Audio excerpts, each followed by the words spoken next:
This episode is written by Regine Valenzuela, narrated by Marcelo Manahan III, episode cover model Kim Kapilitan. The President. I know my name. I know my age. I know who my parents are, but I don't know what and who I am. At the age of 8, I know that I am different. I know my gender. I know I am male according to gender selection because there always have been only 2 selections.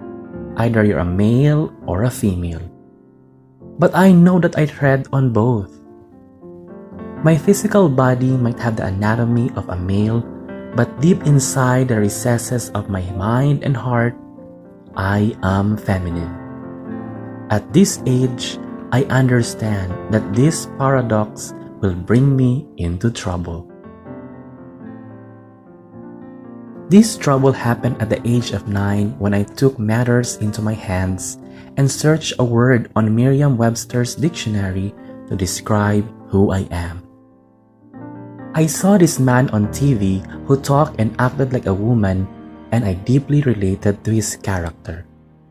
He called himself as a gay man, so, holding the hardbound dictionary, my little fingers flipped the pages until I saw the word. The first definition is of relating to or characterized by a sexual or romantic attraction to people of the same sex.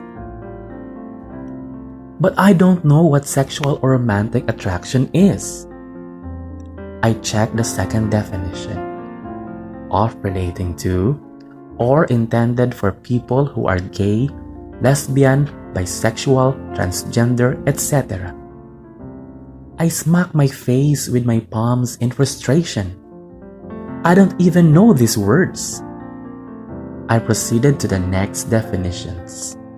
Happily excited, merry in a gay mood, keenly alive and exuberant, having or inducing high spirits. I thought, maybe I am gay. These words refer to me. I closed the dictionary, went out of my room, and down the stairs for supper. I sat down on the table happily with my family.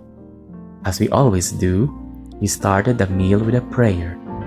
We are a religious family. We always go to church every Sunday and pray the rosary every evening. As usual, we started talking about our day. Rico, my elder brother, boasted about his improvement playing baseball, which wowed by my parents. Next is Maria, who shared about her accomplishments in baking.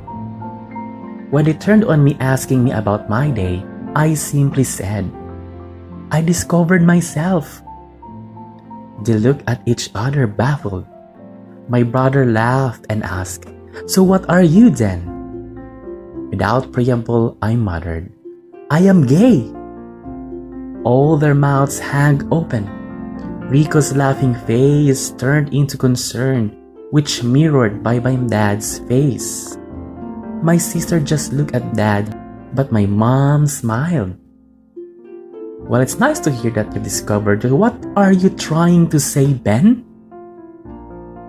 My dad's baritone voice interrupted whatever my mom is saying. In my young, confused mind, I wonder why would he not be happy for me? Is it nice for a young boy like me to know myself while I'm young? I'm gay, Dad. His already scowling face turned into one that depicted the clouds before storm. He stood up and yanked my arm.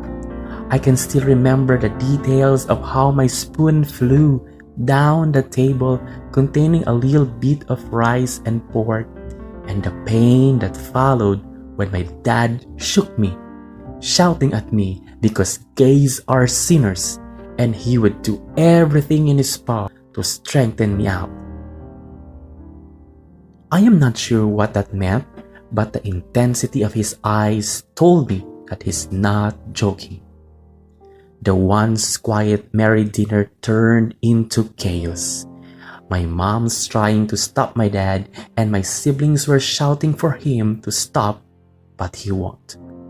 It's as if he viewed me as the devil. I'm wearing a long-sleeve jacket over my uniform today because my father's hands left a mark on my arm. It became bluish-purplish overnight and after Mom applied cold and hot compress to it.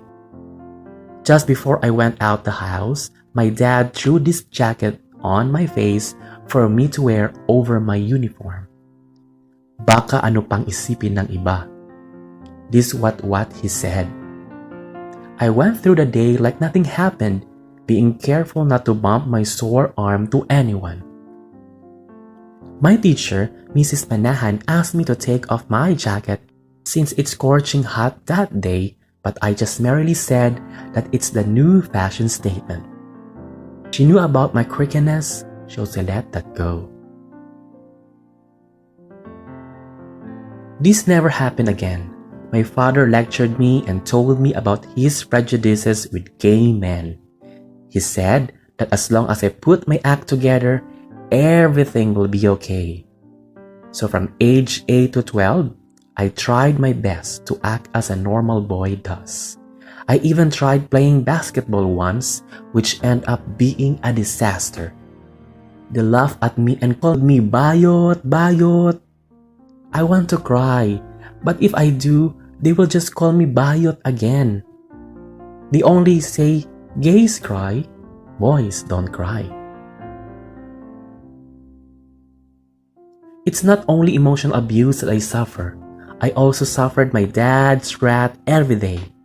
At the age of 18, when almost all of my friends who are boys are having girlfriends, I end up having a lot of girl friends. Friends who are girls. When I brought home a girl one time, my dad looked like he's witnessing a miracle. He thought she was my girlfriend. My friend just went with the flow and pretended so that he will stop pestering us.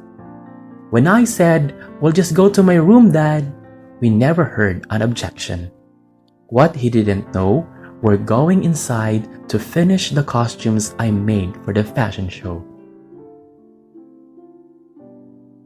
I am the student government president, a task that's both demanding and fulfilling, so on the day of the fashion show, I am busy organizing everything from the flow of the show up to the smallest details that I didn't notice my father on the bleachers sitting with my mother. Since I don't expect him to be present in any events I am involved in our school, I willingly accepted to be the replacement of our MC who can't make it due to diarrhea. Dianne, our supposed to be MC, is also gay, and the costume he will be wearing is a long gown with trails. No one can possibly cover for him but me. 10 minutes before the show, the team fit me into the dress and do my makeup. I never thought that this decision will bring a cataclysmic change in my life. The moment I stepped on the stage, a commotion erupted on the bleachers. It turned out my dad had a heart attack after seeing his youngest son wearing a gown. After his death, the burden in paying my education for college falls on my two older siblings who also have their own families that time. Money shortage is always an issue, so I worked while studying. I have worked in beauty salons, bars, and malls. There are instances that people disrespect me for my gender preference, calling me names and offering indecent proposals. I just swallowed my pride and kept silent. I persevered and graduated as summa cum laude in my course, Political Science. I aim to be a lawyer, and to do that, I work part-time in a law firm. I photocopy documents and bring the bosses their coffees. One time, I delivered a bunch of documents to the senior lawyer in the firm. Just before I can go out of his door's office, He lashed out calling me names. It turned out that the papers given to me by the other lawyer were the wrong documents. He called me an idiot and even mentioned that gays like me should only work in parlors, for we don't know how to decide. We can't even decide on which gender we belong. I feel like this world is too small for me. These people are so small-minded that they can't get me. They're trying to fit me in a box to stop me from reaching my own potential. I'm so tired and so done with all of them. From this moment on, I will be true to myself and embrace who I am. I am gay, and so what? I am not what people think of us. I am not a sinner. I am not promiscuous. I am not spending money for a guy who only spends it for another girl. I am not just a biot looking for a good time. I have a purpose. I have a goal. I will lift the status of all gay men and LGBTQ. I will make a place for all of us, and I will be the first ever gay president. 5 years later, true to his words, Benjamin Katigbak became the first ever gay man to be elected as President of the Philippines.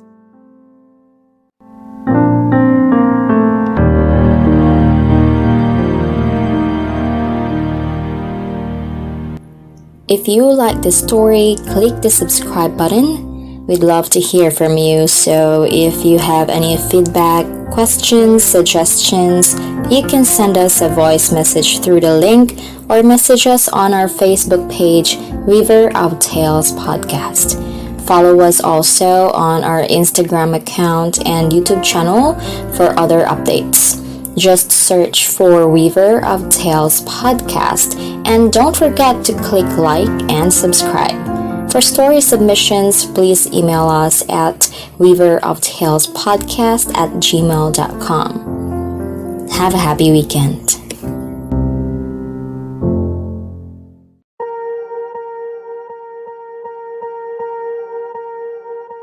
Swear I won't forget this, why do I regret this? In my mind reckless, thoughts are feeling endless. Sitting up I'm breathless, anxiety's infectious. I feel so defenseless, betrayed and embarrassed. I hate being open, I hate being broken. I feel like an ocean filled up with emotion. Anger ain't a potion, rub it on like lotion. I can feel it soaking, reopen, the scars have awoken. I can't move on till I let go. I feel so lost, never at home.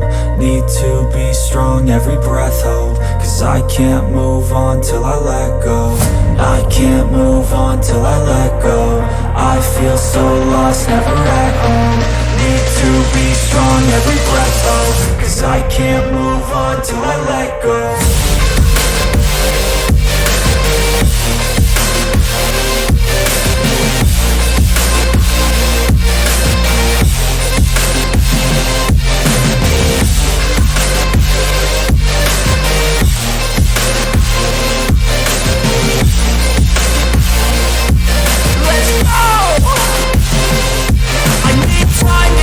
The pain makes it real, I don't wanna feel, I just wanna kill the bad thoughts and steal a good thought and feel. I'm just lost, I feel, I'm just lost, I feel. I need time to heal, I can't steer the wheel. Cause this drive to kill, and it gives me chills. A nice road it feels, I slip off the peel and crash all the steel. Will I ever heal?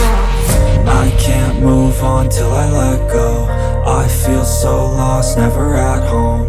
Need to be strong, every breath hold. Cause I can't move on till I let go. I can't move on till I let go. I feel so lost, never at home. Need to be strong, every breath hold. Cause I can't move on till I let go.